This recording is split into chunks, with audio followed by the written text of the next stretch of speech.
Hello again. Welcome to another episode of Leading from Alignment with our good friend, coach, mentor, John Opolewski. How are you today, John? Hey Jim, I'm really good. Excited about today's episode. Yeah, It's a continuation from last week. In episode 219, we started this conversation around four indelible lessons yeah, that I learned from 2023. And the first two were refuse to put God in a box. yeah. And secondly, to move forward, you must let go of something. So if you didn't get a chance to Yeah. listen to You should 219, go you're back. probably going to want to do that. Yeah, Um, and here are two more today that yeah, we'd like to share with our wonderful listening and watching audience. yeah. So are you ready to go, Jim, or do you have any Do comments it. you want to start with? No, I'm ready, brother. Do it. All right, so here's indelible lesson number three. Finding convergence requires steps of faith, sacrifice, and consistency. Finding Okay. convergence requires steps of Convergence. faith, sacrifice, and consistency. So let me define convergence. Yeah, I was going to say, yeah, Yeah, Terry Walling wrote a great book called Stuck: Navigating the Transitions of Life and Leadership. So yeah, this is his definition, but I thought it was really good. Convergence is the focused time when a Christ follower reaches the end only to discover a unique contribution, the net result of years of formation and life experience. yeah, Convergence involves the coming together of who God has shaped an individual to be in a sense of I was born to do this. yeah. Right on. It's that time when all of who a Christ follower is meets what God has assigned him or her to do. Right That's on. convergence. And Convergence. in the last 10 years of my life, I feel like I've lived in that convergence, and it has Yeah, been incredible. yeah, But to get there, and a lot of people never yeah, get there, yeah. it requires I think there are three huge pieces to that. And so I'd like to Okay. explore those pieces Please. with you. Yeah. So the first one is it requires convergence requires steps of faith, Okay. taking risks. My anecdotal research on this seems to suggest that more people play it safe in life than take calculated risks. Yeah. And so more people than not never find that amazingly fulfilling place in life where they know they're doing precisely what God has put them on planet Earth to do. Right. Mhm. But those who do, who take the necessary risks, man, they live a great life. Yeah. Converge coaching has been a faith operation from its inception. Yeah. We took a huge leap at age 55, Wow.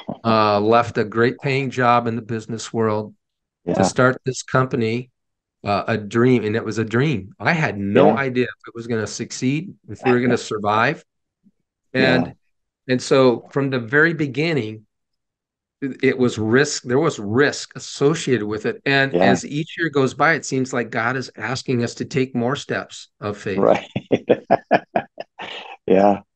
When I was in the business world, this mantra was very popular: low risk, low reward; high risk, high reward. Yeah. Now, we're not encouraging you to take stupid risks, Right. but we are encouraging you, if you want to find that place, that convergence, that wonderful, like I'm doing what God has designed me to do, Yeah. it is going to require God inspired risk. And some of those risks will scare you. Yeah. What do you think about that first idea Oh under this yeah. third Oh yeah. lesson? It's funny. I don't think you know this. I'm actually writing another book right now, and it's called Guts. And it's about this. It's people recognizing I'm supposed to be this and do that and go there. And if my dream life would be this, and then they just stay where they are because they lack that. I don't know if it's faith or courage. I just call it guts because it's a nice blue collar way to say it. But the courage to jump, the courage to Right. to to quit, the courage to start. These are not insignificant questions. These are really tough things. But again, well, I think it was Joyce Myers that said it. I somebody said, "Well, I won't do it because I'm afraid." And she said, "Just do it afraid. Just do it afraid. Obey, even though it scares you." And I think Right. that is, Yeah, I went skydiving when I turned 50. There's a moment as you're getting ready to jump out of a plane where you go, is this a good idea? Um, but my soul was thrilled at the prospect of jumping out of that airplane before, during, and after. I've never done it since because it made me sicker than a dog. But it was that's fun. I'm running a first marathon or climbing a mountain or going back to school to get your degree, whatever that is. We all know what that feels like to have a dream and to take those risks. Those sacrifices need to be made, and I Right. think we all would appreciate. My pastor, Tommy Barnett, in Phoenix, Arizona, 80-ish years old. They said, "What do you regret in your life?" He said, "I didn't dream big enough." And the guy is known for like starting Right. everything and being amazing for decades. And I didn't dream big enough. I wish that I had more faith Yeah. earlier in life. So I think if we're going to have regrets at the end of this, it won't be the swings that we took. It'll be the pitches we let pass us by. You're right. The number one answer to the question posed to people who are on their deathbed is if you Yeah. could have a do-over, what would you do differently? Number one answer, I would have taken more risks. Wow. Number Wow. one. Yeah. So Mm. to get to that intersection, and we've talked about this so Yeah. much, your passion, pain, and proficiency, Yeah. that will not come without steps of faith, Yes. in my estimation. Here's the second piece of Yeah. this third indelible lesson. The Yeah. three the second piece of the puzzle is sacrifice. Yeah. I don't believe we'll get to live in that sweet spot of our passion where the passion, pain, and proficiency intersect without sacrifice. Yeah. Um, we happily took a 50% pay cut to follow God's lead when we launched the Yeah. company in 2013. But in Yeah. order to survive, we sold our house. We went down to one car. We rearranged our lifestyle. Again, we were happy to do it. Nothing heroic about that. Yeah. It was just, no, this is what we need to do. And we were happy to do it. And so if you're serious about finding convergence, it's going to require some level of sacrifice. You won't get there without it. Yeah. Wow. But isn't that's it, right? I believe enough to have action is actually the definition of faith. It's not Mhm. faith without works. It's I trust enough to let go. I believe enough to go to Egypt and tell Pharaoh he's not God. I mean, these are I'm going to face the giant. I'm going to rebuild the wall. I'm going to all the great stories, in Scripture in Hebrews 11. They all require this potential. I'm going to. David doesn't say I'm going to kill Goliath. He says I'm going to fight Goliath. That leaves a lot of options open, you know. That's Um, right. the Shadrach, Meshach, and Abednego. God, we serve, will deliver us, but even if He doesn't, we will not bow to those idols. That is a. I think it's a fundamental. That's the energy that opens the door into your next thing. Is faith, right? Pushing what pushes that door open. That's the days of John the Baptist till now. The kingdom of heaven suffers violence, and the violent take it by force. They Yep. don't wait for the door to fall on them in an open position. They kick, they knock. They there's a force to it. I don't know. I think that Christianity without faith just a terrible way to live, and I think leadership without faith. You're Right. you're a manager. Just admit you're a manager, and you're just going to manage it until it dies. That's Right. not leadership, though. Leadership requires risk, and again, like you said, calculated risk, not crazy Yep. risk, but let's consider it. It might be too much. Like perfect. Let's go do it. That's a good thing. Right. So steps of faith, sacrifice, and then the third piece of finding convergence is consistency. Yeah, Most pastors who experience fruitful ministry have been at their post for at least 7 years. yeah, Most. Now there are stories of people who, hey, I planted a church and 6 months later there's 8,000 people there. great. That always scares me Yeah, for because 6 months later, it that can be zero, individual. right? Yeah, And I don't know if anybody's prepared for that kind of rapid yeah, growth on the inside, yeah, internally. right. But most pastors who experience fruit, they've put into work Yeah, week in, week out, whether they felt like it or not, whether they yeah, saw immediate impact or not, they stuck with it because yeah, they understood something that they have a calling right. and and that getting to the end zone, getting good outcomes is not a pole vault, it's not a broad jump, it's choosing the right behaviors hour by hour, day by day, week Yeah. by week, and staying at it, even when they didn't see immediate fruit from their labor. Yeah. I think, Jim, a huge part of finding convergence in your life, finding that sweet spot, is is simply showing up consistently and Yeah. giving your best effort. Yeah. Jesus compares a lot of the kingdom to agriculture. So Yeah, to say I just put a spade in the ground 6 months ago and now it's a 100 acre farm. You go, maybe not, right? But if you say I'm gonna add a half an acre every year to my farm and be faithful to the acreage I've already farmed and yeah, continue to grow in a direction, that really is, I think, more of the expectation of the kingdom of God, right? Is that we're going to put seeds into soil. It's going to take time. There'll be a return. How you invest that return determines the size of the operation in years to come. And I'm with you. I hear like we just exploded overnight. Why is that? Well, the church down the road had a scandal. It's like, oh, you didn't grow. You inherited some yeah. some very real some very real problems, and you're not succeeding. You're in the process of, I don't know, not failing, but it isn't the blessing you might think it is. Right. So I think that ongoing faithful labor, watering, weeding, hoeing, spading, plowing, planting, that harvesting, that is agriculture. We expect that with seeds and dirt. And I think it's a really biblical expectation for our ministries as well. So Yeah. indelible lesson number three. Yeah. If you want to find that amazing season of life where you're doing what God has put you on planet Earth to do, it's going to take faith, it's going to Yep. take sacrifice, and it's going to take consistency over Yep. a long period of time for you to get there. Let me give you the fourth one, Jim, the Yeah. fourth Yeah. Yeah. indelible lesson, and that is don't toy with your health. Yeah. Don't toy with your health. And I mean your physical health. I also Mhm. mean your inner life, your Yeah. spiritual health, your emotional health, your mental health. Yeah. Yeah. Um, Early in October, well, actually about the middle of October, Jim, I had my second bout with COVID. Yeah. And both times I've had COVID, there was, physical ramifications that came along with it. But surprisingly, mental and emotional struggle came right along with it too. Yeah. And Yeah. here's what I think kind of led up to that experience. I had been doing a lot of extra travel, a lot of high energy demand events, several long days in a row, kind of capped off about 3 months of that kind of effort. And here's what happened. The not, and I shouldn't have been surprised. This happens when you're in a season of great growth and you Mhm. are riding the wave and you think, yeah, I can travel, I can do more than I really should be doing. Yeah.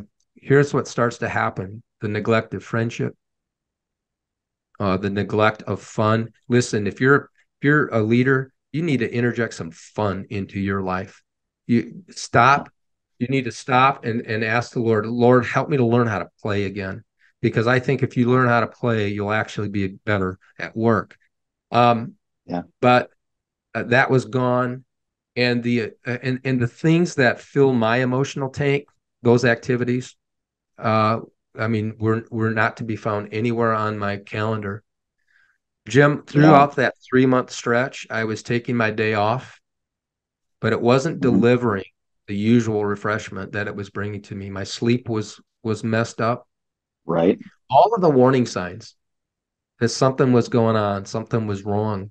But I thought to myself, if I just push through this season, I can rest later. Can I tell you that that is one of the most foolish thinking processes you Yeah. can have as a leader? Yeah. And I forgot, and I've been teaching this for 30, well, not for 30 years, maybe 20 plus years now. I've been Yeah. teaching on this, and I wrote books on it, and I work hard at it. But I forgot something, Jim, this fall, that I cannot ignore my limitations for very long without paying a steep price. And Mhm. so, middle of October, not only did COVID knock on my door, anxiety and depression also paid an unwelcome visit to me. Yeah. And it's the first time in 5 years that I've had any sniff of that in my life. Yeah. And Jim, it's as though God allowed me to taste those two twin evils again as a reminder that they're still real. They're Yeah. forces that need to be reckoned with preventatively. And I wrote this in my journal. I cannot play with my mental and emotional well-being. Yeah. The road back to health is a much harder road than the road of staying healthy. Yes. Yes. Yeah. And when I take this idea that I'm going to push, push, push, push, and at some point I'll rest. Um, it's like playing Russian roulette with your health. And Yeah. the Lord made it very clear to me, Jim, that that is not an option for me. It's just not an Yeah. option for me. I have to be diligent with my calendar. That means putting hard edges on my day, still staying with the weekly day off. I need to cultivate those friendships in my life and get them on my Yeah. calendar that that that feed my soul. Yeah. Exercise has to be a regular part of my Yeah. routine. I can't I just can't say, well, I'll get to it next week anymore. And I have to really work hard at reintroducing fun into my life. Mm, And for me, fun, yeah. there's a variety of activities that I would consider fun. But Jim, Yeah. it was a wake up call. Yeah. And it Scary, was, isn't it? yeah. Yeah. I mean, to be back on the edge of that again, right? Mm, To feel those things again after, yep, but that thing, something you said there, John, I'd like you to come back to do it in mind. And that is, sure. it's been 5 years and you kind of test the boundaries again of what you have to give and how long you can go and what you can live Yep, without. And there really is a border in there. When you cross there that is. border, you're in enemy territory and you're out of control. You're outside of the jurisdiction of mental, emotional, physical health. And Right. it, I think something else you said that was clear to me was it's easier to stay healthy than it is to try to regain health. 100%. Because when you're dealing with that, it isn't like, oh, I'll take one step back across the border. You don't know where the border is. You're in the dark. Does it take a day to get better? Does it take a month to get better? Will I never be better again? No one knows the answer to those questions That's right. once you're in that other place. And it's I anyone who's experienced it would experience the sobering power of what you're describing, where it's like if there's a yellow light on my dashboard, I'm pulling over and changing my oil. I'm not waiting to That's blow right. my engine because it's such a terrifying, awful place to be. Yes. How are you doing now? I'm in a better spot. And I remember you were such a good friend to me during that time, and you would check in on me and see how I was doing. And I remember telling you, Jim, I get to the end of the day and I just feel sad. Yeah, And it just is. There's nothing I can do to get myself out of that. And right. and that, get to the end of the day. And I was working at a very reduced rate, a Yeah, very reduced clip because I had physical limitations too because of the COVID. right. Um, and yet, even though I wasn't working nearly as many hours, I get to the nighttime and boy, I just would feel this descending of sadness on me. Um, Yeah, and so that, I realized, okay, John, what do you know to do? Get get with right. your friends, get your body moving, uh, make sure that you are doing those activities that bring joy to you. We had Yeah, some unusually nice weather the last few weeks yeah, for the time of yeah, year. Well, when I'm saying last few weeks, I mean like in November. We're recording this. This is in November. yeah, We're recording this, right? But this is right. you're going to be hearing this in 2024. And so I've been Yeah, out letting the sun hit my face and walking and yeah, taking drinking in the blue sky and sunshine, which we never see here in Michigan in November. Um, yeah, and that's really been helpful to me. So I feel like I'm in a better spot, yeah, but I've been chastened yeah, by the Lord, I think, in St. John. I never want you to forget that that Mhm. anxiety and depression, you don't need to be fearful of them, but Right. they're never going to be far away if you start misbehaving again. Right. If you And stray from so the path. Yeah. that's right. And so this fourth one was the final Mhm. of the four that I learned this year, and it was a Yeah. tough lesson. Um, and I'll just say this, for those of you who have gone through this experience, you're still in the experience of anxiety and depression, it is a really hard, dark, miserable place to be. And if you're there, Yeah. please don't try to get out of that by yourself. You need Mhm. a counselor, you need a friend, you need people that are in your corner, and you're going to have to change the way you live and work. Yeah. So yeah, that this fourth one was one I wasn't expecting to learn in 2023, Jim. Yeah.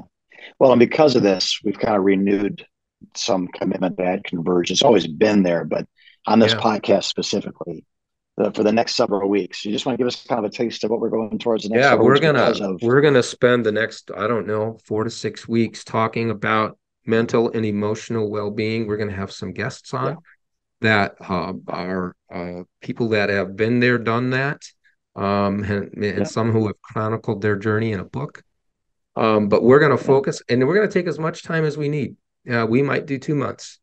We're just going to see yeah, how this thing plays out. But I feel so much passion about this. It's renewed in me because Jim, yeah, my heart goes out to leaders who are going through this and feel like they've got yeah, nowhere to turn right, and right, nowhere to go to.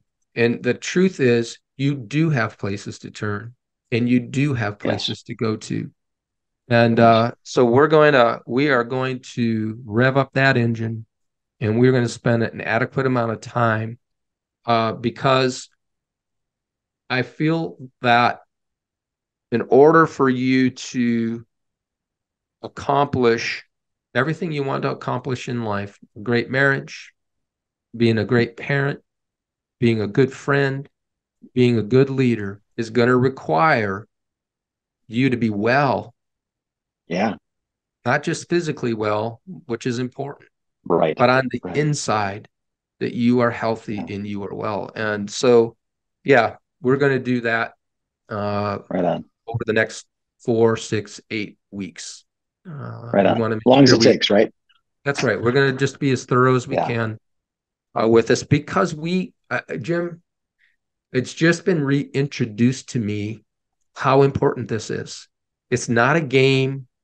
It's not something you can play with. It's not something you can say, oh, well, I'll take care of my health later. No, no, no, no, no. yeah, right, It's absolutely critical that you get your arms around this. And so that's why we're going to spend so much time on it in the upcoming pods. right on.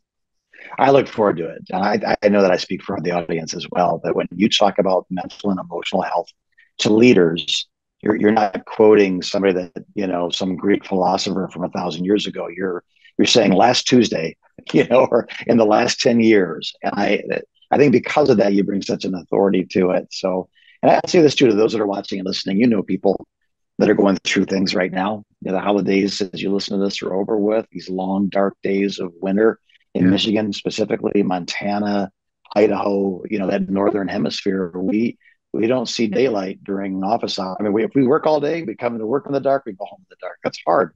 That's hard on the human soul. We it weren't is. created to live that way. So, if you know someone that needs these podcasts coming up, tell them to listen to this one. Tell them to get ready for the next several because Yeah. you don't have to go through this and you don't have to go through this alone. There's ways out of this. John is our guide through this jungle, and these next episodes, I believe, are going to save marriages, going to save ministries, maybe even save some lives.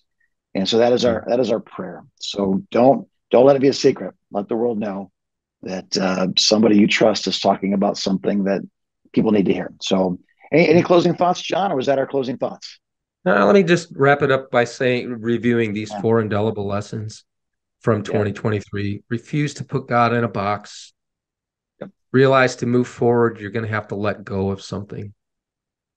Finding convergence, that sweet spot, that intersection of your passion, pain, and proficiency is going to require risk, Yeah. sacrifice, and consistency. And then the last one, please, please, please don't toy with your health. And it's my hope, Jim, and I know it's yours too, that these 4 indelible lessons will help everybody listening and watching, that it will encourage you, it will challenge you. And I just want to say, here's to a healthy, joyful, and productive 2024. Yeah, right on. All right. Well, God bless you, our dear watchers and listeners. As you've heard many times, we love you. We're Mm. praying for you. We believe in you. You're the reason that we're not uh, taking a nap right now or working on something else. We know that you listen. We know that you watch, and we know that this private conversation that we're having with you now sometimes becomes very, very important in your public lives. So tune in the next several weeks, and let's share that time, heart to heart, scripture by scripture, testimony by testimony together. And we love you, praying for you. Keep going. It's Tuesday. You haven't quit. It's a new year, and maybe the best year of your ministry, of your marriage, of your life, as you continue to lead from alignment.